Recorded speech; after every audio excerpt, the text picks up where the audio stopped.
आपका सूर्य का प्रकाश जो है या तारों का प्रकाश है वो प्लाज्मा है। जो भी एक प्रकार की फ्लोरोसेंट ट्यूब है वो एक प्रकार का प्लाज्मा है। ये सब प्लाज्मा हो।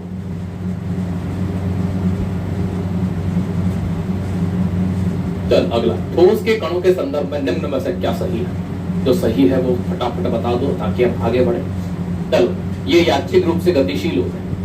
भाई देखो, हर पार्टिकल गतिशील होता है। रेंडमली क्या होता है ना? पार्टिकल या अणु गतिशील ही होता है, अब वो ठोस का हो के कोई भी हो, है ना। अगर वो गतिशील नहीं है तो सीधी सी बात है उसका अस्तित्व नहीं है। तो पार्टिकल ऑलवेज इन मोशन हम कह सकते हैं, ये गलत है। ठीक है, उनके बीच बड़े अंतराल होते हैं। बड़े अंतराल जो होते हैं ये गैस में होते हैं व्यवस्थित तरीके से। ये बिल्कुल सही है, पार्टिकल उनमें न्यूनतम आकर्षण नहीं अधिकतम होता है।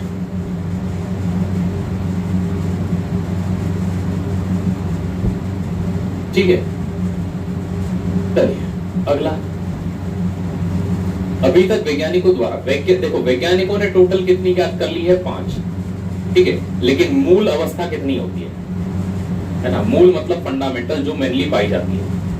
तो मूल अवस्था या फंडामेंटल कितनी है? 3। वैज्ञानिकों ने टोटल कितनी खोज ली है? तो 4। कौन कौन सी?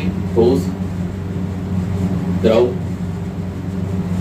गैस, प्लाज्मा और बीईसी। हम ये 4 पढ़ चुके हैं। हम बीईसी को उठाते हैं। BEC, Bose-Einstein condensate. ये जो अवस्था है ना, ये निम्न तापमान पर यूज में लाई जाती है। बोस यहाँ पर सत्येंद्रनाथ बोस से है ना। इन्होंने कुछ कैलकुलेशन किए थे सन 1920 के आसपास में, और आइंस्टीन मतलब अल्बर्ट आइंस्टीन को वो कैलकुलेशन भेजी थी।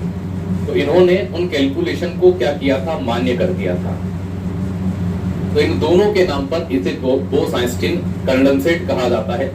और इसमें उस किसी भी कण को परम शून्य ताप पर ले जाया जाता है ना, जिसे हम एब्सोल्यूट जीरो टेम्परेचर भी कहते हैं।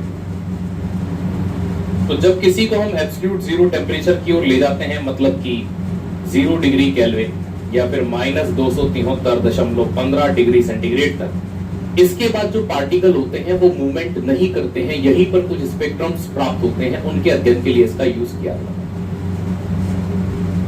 ठीक है, तो राइट आंसर क्या हो जाएगा? 5 हो जाएगा यहाँ पर। नेक्स्ट, निम्न में